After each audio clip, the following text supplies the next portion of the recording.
Good morning. My name is Lokesh, and today my topic is demand impact in day-to-day life.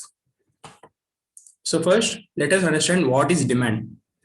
Demand in common words means the desire for an object. But in economics, demand is something more than this. According to Stonier and Hogg, demand in economics means demand backed up by the enough money to pay for goods demanded. This means that the demand becomes effective only if it's backed by the purchasing power. In addition to this, there must be willingness to buy a commodity, which means let us consider product A. The product A must have willingness from the customers to buy the product. That willingness to buy the product is called as the demand. Thus, demand in economics means the desire to back by the willingness to buy a commodity and purchasing power to pay. In words of Benham, the demand for anything at a given price is the amount of it which will bought per unit at the time at that price. Thus, demand is always at a price for a definite quantity at specified time. Thus, demand has three essentials. The three essentials of the demand are price, quantity demanded, and time. Without these three factors, demand has no significance in economics. So, summing up this topic, demand means the desire for an object and the willingness to buy a product or a service from the firm by the customer. This is demand, and the main three essentials of a demand are price, quantity demanded, and time. Now, what is law of demand? Law of demand shows the relation between price and quantity demanded of a commodity in the market. In other words of Marshall, the amount demanded increases with a fall in price and diminishes with a rise in price, which means the demand rises when the price falls and the price rises when the demand falls.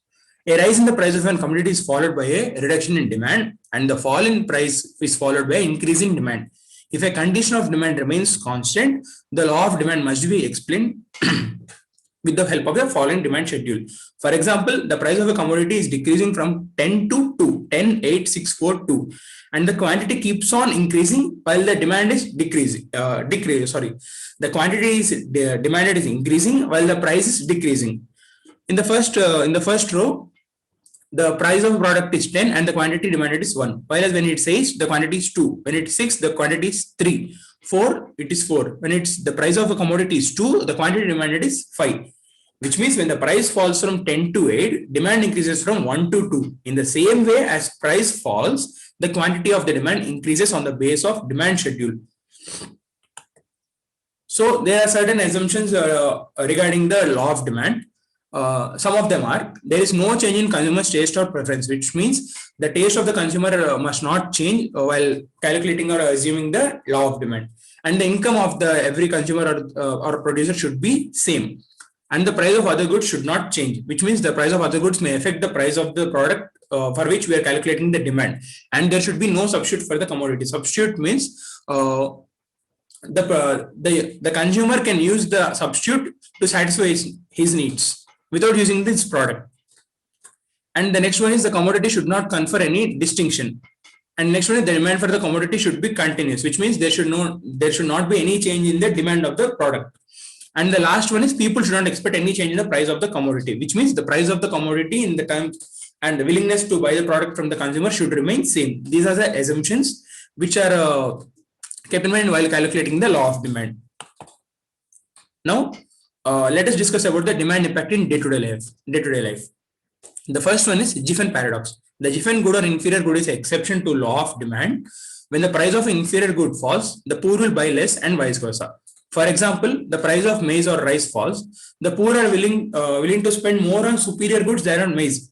If the price of maize increases, he has to increase the quantity of money spent on it, which means the poor are interested to buy on the ones which are superior, but not on the ones which are less priced, because the less one will always be available to them, but the superior one will not be available to them every time when the price of this good is more.